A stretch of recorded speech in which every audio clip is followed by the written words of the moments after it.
పేట 220/132 sub station లో sudden గా fire accident జరిగి 100 MVA ట్రాన్స్ఫార్మర్ లో పెద్ద ఎత్తున మంటలు రావడం జరిగింది.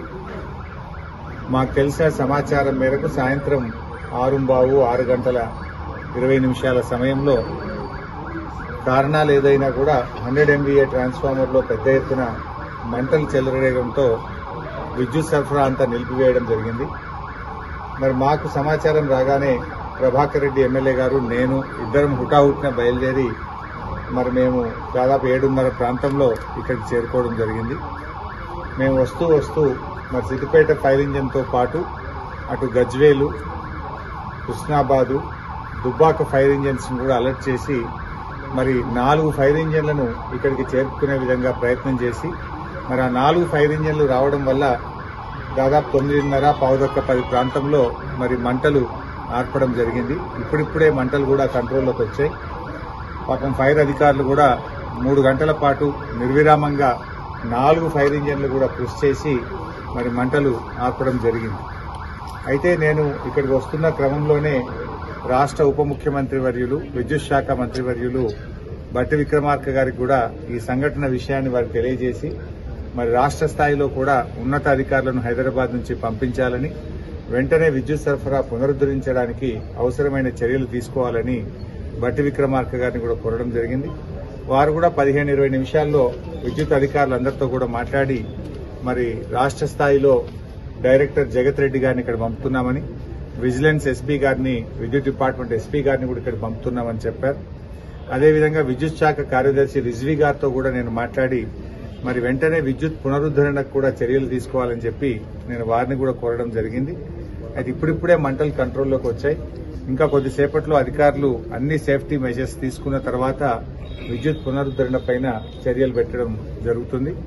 మనకు సిద్దిపేట చుట్టూ ఇటు దుద్దెడ 132 kV సబ్ స్టేషన్ ఉంది, అటు జక్కాపూర్ కూడా 132 kV సబ్ స్టేషన్ ఉంది, ఇటు హబ్సీపూర్ కూడా 132 kV సబ్ స్టేషన్ ఉంది, మనకు పాలమాకుల వైపు కూడా ఒక 132 kV సబ్ స్టేషన్ ఉంది. ఈ టౌన్ కు ఈ 3-4 132 kV సబ్ స్టేషన్ నుంచి విద్యుత్ సరఫరా పునరుద్దరించడానికి యుద్ద ప్రాతిపదికన అటు విద్యుత్ అధికారులు కూడా కృషి చేస్తా ఉన్నారు. అదృష్టం ఏంటంటే ఒక మేజర్ ఫైర్ యాక్సిడెంట్ తప్పిందనే అనుకోవచ్చు. నిజానికి చాలా ఆందోళనకు గురయ్యాం. ఎందుకంటే ఇప్పుడు మంటలు వచ్చింది ఒక 100 MVA ట్రాన్స్ఫార్మర్ లోనే వచ్చింది. దాని పక్కన ఇంకొక 160 MVA ఉంది, ఆ పక్కన ఇంకొక 100 MVA ఉంది, ఇటు పక్కన ఇంకొక 132/33 kV సబ్ స్టేషన్ ఉంది. పక్కకి ఏదైనా స్ప్రెడ్ అవుతుందేమో అనేటువంటి ఆందోళన, టెన్షన్ చాలాసేపు ఉండే. బట్ ఫైర్ డిపార్ట్మెంట్ అధికారులు చాలా బాగా కష్టపడి యుద్ద ప్రాతిపదికన కృషి చేసి మంటలు ఆర్పారు. బట్ ఏది ఏమైనా ఈ సంఘటన మీద విచారణ జరపాలి. దీనికి కారణమేందో కూడా తర్వాత విద్యుత్ శాఖ రివ్యూ చేసి ఇలాంటి సంఘటనలు పునరావృతం కాకుండా చర్యలు కూడా తీసుకోవాల్సిన అవసరం ఉంది. ఎందుకంటే పట్టణ నడిబొడ్డున ఉంది ఈ సబ్ స్టేషన్. ఏదైనా పేలిపోయి ఏదైనా ఇబ్బంది జరిగితే చాలా ప్రమాదం జరిగేటువంటి అవకాశం కూడా ఉండే. దీనికి కారణం ఏందనేటువంటిది కూడా తర్వాత లోతుగా విచారణ జరిపి దాని మీద కఠినమైనటువంటి చర్యలు కూడా తీసుకోవాలని చెప్పి మేము ప్రభుత్వాన్ని కోరుతా ఉన్నాం.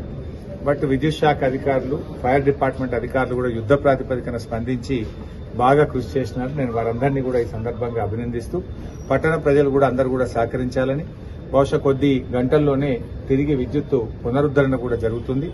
ఇది అందరూ బాగా కష్టపడి municipal department, Siddipet municipal department అధికారులు కూడా యుద్ద ప్రాతిపదికన చర్యలు తీసుకుని పూర్తి స్థాయిలో వారు కూడా సహకరించారు. ఇప్పుడే నేను మళ్లీ రిజ్వీ గారితో కూడా ఎనర్జీ సెక్రటరీతో మాట్లాడాను, చీఫ్ ఇంజనీరు, సూపరింటెండెంట్ ఇంజనీరు అందరితో కూడా మాట్లాడాం. డిపార్ట్మెంట్ అంతా కూడా గేరప్ అయి ఉన్నది. కొద్దిసేపట్లోనే పూర్తి స్థాయిలో ఇది కంట్రోల్ రాగానే విద్యుత్ పునరుద్దరణ మీద దృష్టి పెట్టి మరికొన్ని కొద్ది గంటల్లో విద్యుత్ పునరుద్దరణ కూడా చేయడం జరుగుతుంది.